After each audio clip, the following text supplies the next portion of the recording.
نبی دا گاونډي ماته ضرر را رسي فنهاه دا الله نبی لاشا اذهب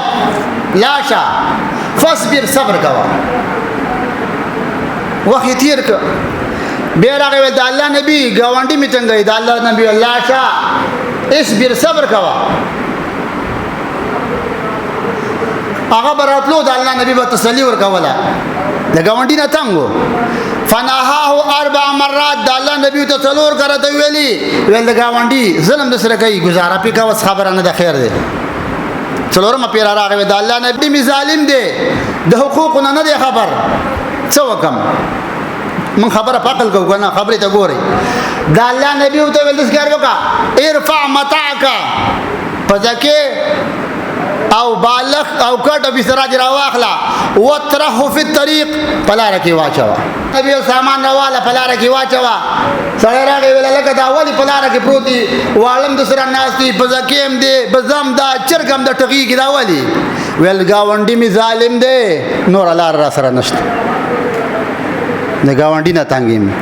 نو خلق به ویل خدای دې دا په قهر اخته کی و د سیم څوک نه وای ښا څوک نه وای چې کافر خدای تبا کی ها فلسطینی زنانو د ماشومان بی عزتی وکړه څوک هم دانه وته خدای دې تبا کی ولی وړو ته ملاویږي خدي شاملند نه غوسته او دا ډیوس کی د دینه څه خبر دی د اسلام نه څه خبر دی په اسلام خو ته دک او درد نه رسیدلې خلق ویل خدای تبای کی اثر راغی د الله نبی ان الناس يلعنونني خلق ما تخيري کوي و خلق خيرونه نه دیږي ښا دا الله نبی څه وای ان الله يلعنك قبل الناس ول د مخلوق لعنت دم باندې وریږي د پرشتو لعنت هم در باندې وریږي او د رب لعنت هم پتا باندې وریږي ولی گاونډي د ناتنګ دی منګه تاسو خپکی کو باندې د مانځ ټاکوانی خنه پرنه کو وابینه وشراق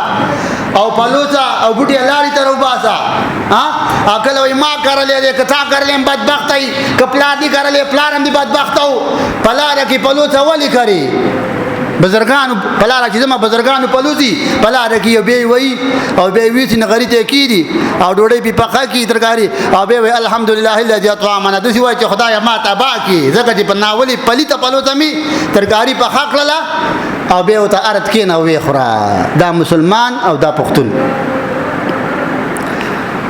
نو مساله حل شولا سره هغه گاونډي ول دا الله نبی توبه مې دي به دې گاونډي ته څنګه ما خو دا گاونډي لاشي خپل کور ته دی لاشي دي ته یقل